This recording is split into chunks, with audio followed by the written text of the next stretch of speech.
to the beach, where you can relax and lay out in the warm sun. But while the sun may put you to sleep, it can also be deadly.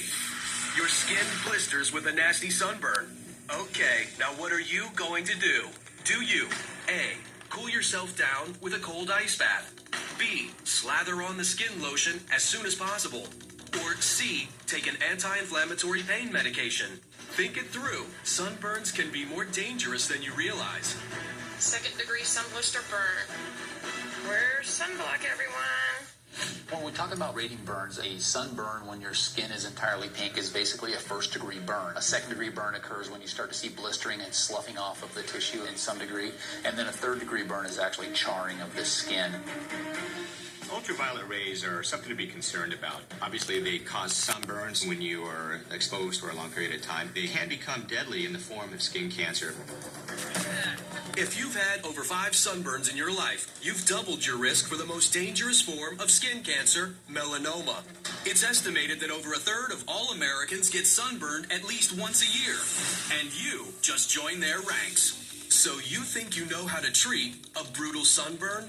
If you chose A, take an ice bath, you've made a painful mistake. Extreme cold is not beneficial to a burn. The layers of the skin are divided into the epidermis, the dermis, which is the layer underneath that.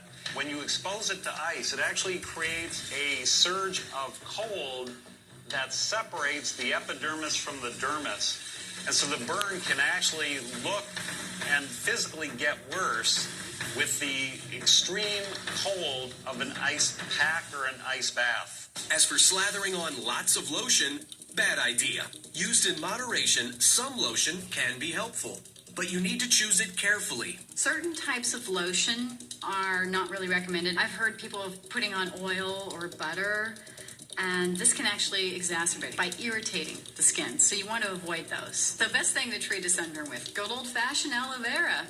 It's one of the most common remedies, and it's comfortable. That leaves just one answer. The best thing you can do is C, take some pain pills, specifically anti-inflammatory medicine.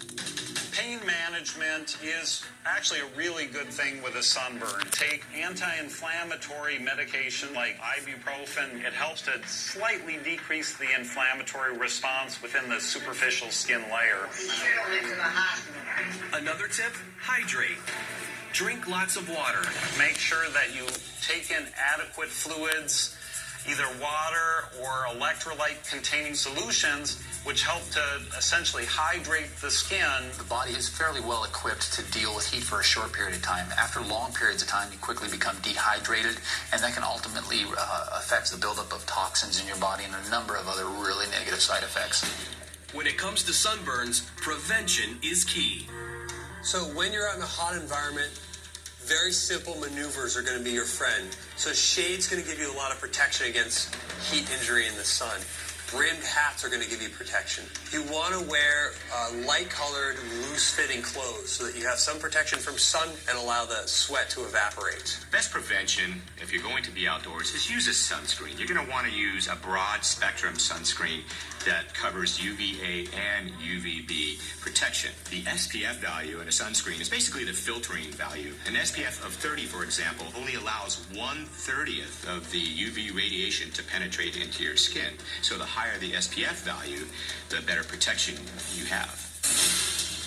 Remember, stay in the shade during peak hours and wear a broad-spectrum sunscreen with a high SPF value. If you do get a sunburn, take an anti-inflammatory pain reliever and drink lots of water. Follow this advice and you won't get burned. Was it worth it? By your time in the sun.